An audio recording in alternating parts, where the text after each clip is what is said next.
Welcome back, guys. My name is DrAvitech, and in this video I'm going to be solving this very problem. I'm going to show you how to solve this very problem using the gamma function. Now, what do we do and what is the gamma function? I've introduced this in earlier videos, so you could check the playlist on gamma functions to learn about it. Now, there's a standard way of writing gamma functions. That standard way says that our exponential must be raised to negative x, or at least the variable here should just be x, should just be u, should just be k, it should just be a single guy, not something that is root x. So if it's going to be a root x, we're going to make a substitution. So we're going to bring in something else to enable us solve that problem. Now in this case, I want to say let u equal to root x. I kind of like using u. Now if u is equal to root x, what does this tell us? What does this tell us? What is the opposite of square roots? It's square. So I'm going to say u squared is equal to x. Now what I've conveniently done is to make sure that x is now the subject. Because to solve problems like this, you kind of have to change every single thing that has x, let it become u. Every single thing that has x should be u. So right now, if u squared is equal to x, we could find dy dx.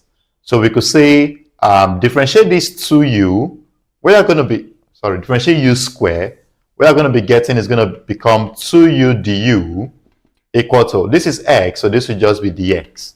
So you've been able to get the three key items to make our substitution. These are the three key things to make your substitution. Sometimes it's actually very easy to get, just like this case. It's actually very easy to get.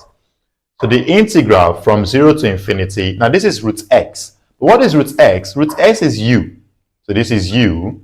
And then this is e minus root x. That's just minus u. Then what is dx? Dx is 2u du. So this is 2u du. That's actually very, very sweet. So I could take the 2 to the front. So this becomes 2 integral from 0 to infinity. Now, this is u times u. U times u is u squared. So that's u squared. Then we have e to negative u and then du. That's what I have, or that's what we have.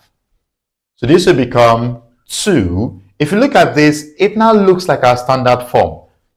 Yes. So just that this is u and this is x. It's actually the same now. So this is our exponential is raised to minus u. Exponential is raised to minus x. So it's now just a single thing, and that's the main idea. Now this will become the gamma, because it's not a fraction. It's not a fraction, so there's no need to even write gamma. I can just write it in terms of factorial.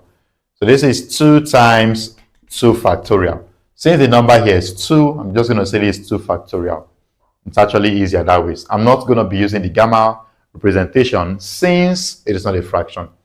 So this is 2 times, what is 2 factorial? That's 2 times 1.